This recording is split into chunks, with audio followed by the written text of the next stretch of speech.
आ जाओ। तो जैसे आपके यूपी पुलिस री एग्जाम में दो मतलब जो 23 अगस्त में एग्जाम हुआ, पहली शिफ्ट और दूसरी शिफ्ट दोनों में ऐसे क्वेश्चन देखने को मिले थे।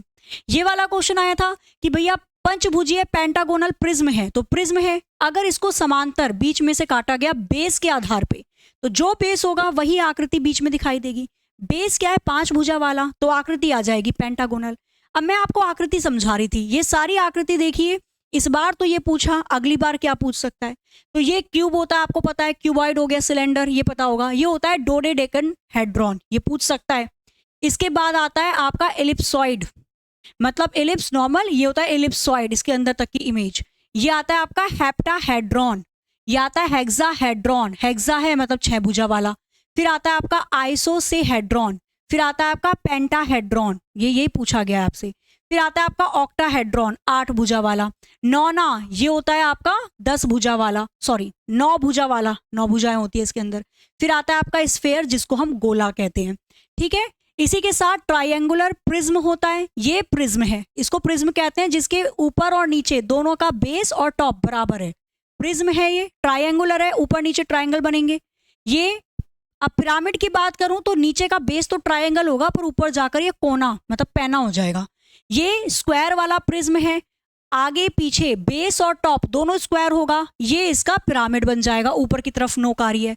ये रेक्टेंगुलर प्रिज्म है, दोनों तरफ रेक्टेंगुलर, यहाँ पे नोक बन जाएगी, बेस नीचे का रेक्टेंगुलर होगा, ऊपर जाकर ही चिपक जाएंगी सारी साइड। ये पेंटागोनल प्रिज्म है जो पूछा गया है क्वेश्चन के अंदर। अब इसको सोचो, बीच में से काट रहे हो, तो जो बीच में से काटोगे जो हिस्सा आएगा ये इसका बेस ही तो आएगा, 5 भुजा वाला, यानी कि पेंटागन। और अगर पिरामिड बोलेगा तो इस तरीके से आ जाएगा। ये हेक्सागोनल प्रिज्म है, ये हेक्सागोनल पिरामिड हो जाएगा। ये ऑक्टागोनल प्रिज्म है, ये पिरामिड हो जाएगा। क्लियर है? ऐसे ध्यान रखना, पिरामिड इजिप्ट में ऐसे ऐसे होते हैं ना, तो पिरामिड ऊपर जाके नोकीले बन जाते हैं, और जो प्रिज्म होते हैं वो सेम बेस होते हैं। इसी के साथ जो क्वेश्चन पूछा गया, अब देखो एक बहुत अच्छी चीज मैं आपको बता रही हूँ, यहां पर ना एक इस तरीके से भी फ्रस्टम वाली शेप होती है। फ्रस्टम, फ्रस्टम में क्या होगा, अगर सपोज आपसे क्वेश्चन में ये पूछा कि एक कोन है, अगर पूछ लिया अब कि एक कोन है, उसको ना काट दिया गया पैरेलल उसके बेस से, अगर बोलेगा कि केवल जो काटा गया है उसके ऊपर से जो स्लाइस है उसकी शेप क्या होगी, तो ये तो सर्किल होगी, ऊपर से तो सर्किल आएगा ये, क्योंकि सीधा काटा है। लेकिन अगर आपसे ये पूछा जाए कि काटने के बाद जो बचा हुआ हिस्सा है वो कैसा दिखाई देगा, तो ये फ्रस्टम बनेगा। जो स्लाइस काटा है उसका जो बेस है वो तो बन गया सर्किल, लेकिन जो बचा हुआ हिस्सा बचा वो पूरा बन गया फ्रस्टम। तो ये फ्रस्टम कौन बन जाएगा? ये फ्रस्टम ट्रायंगुलर पिरामिड हो गया। किसी पिरामिड को काटोगे तो बची हुई आकृति फ्रस्टम में आ जाएगी। ये स्क्वायर आपका पिरामिड हो गया, ये हेक्सागोनल पिरामिड हो गया। ये वाली आकृति होती है टॉरस की, इसे कहते हैं नॉनागोनल पिरामिज्म, और ये होता है हेप्टागोनल पिरामिज्म। क्लियर?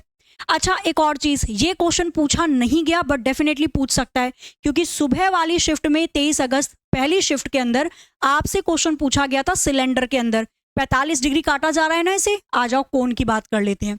ये कोनिकल सेक्शन है। यदि कोन को देखना यहाँ पे ध्यान से, यदि कोन को काटा जाता है ऊपर से, मतलब इसके बेस से इसको काटा गया, स्लैंट हाइट से काटा गया, तो बनी हुई शेप, बची हुई जो शेप होगी वो कैसी बनेगी? पैराबोला वाली शेप। ये वाली शेप होती है ना, पैराबोला वाली शेप बनेगी। ध्यान रखना, पूछ सकता है 100%। फिर अगर कोन को वो समतल पैरेलल काटता है बेस के, तो बेस के पैरेलल काटेगा तो जो शेप आएगी वो सर्किल की आएगी।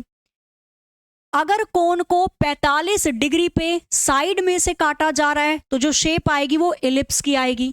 यदि कोन को, ऐसा कोन है और उसको एकदम बीच में से खड़ा खड़ा काट दिया, तो शेप जो बनेगी अब बनेगी हाइपरबोला वाली शेप। ठीक है, ध्यान रखना इसको।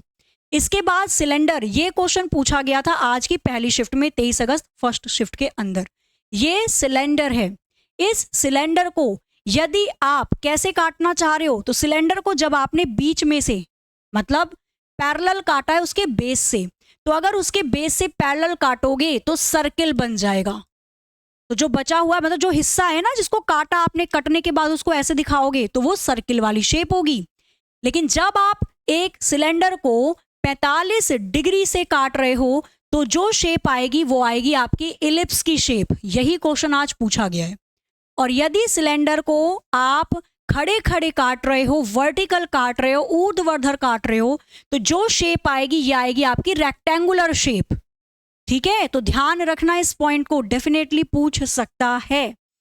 अब यहीं पर अगर मैं आपसे क्वेश्चन पूछ लूं कि आपके सामने दे रखा है एक कोन, ठीक है, आपको बताना है क्या, यदि मैं इस कोन को 45 डिग्री काटूंगी तो जो शेप आएगी वो कौन सी आएगी, बताओ जरा।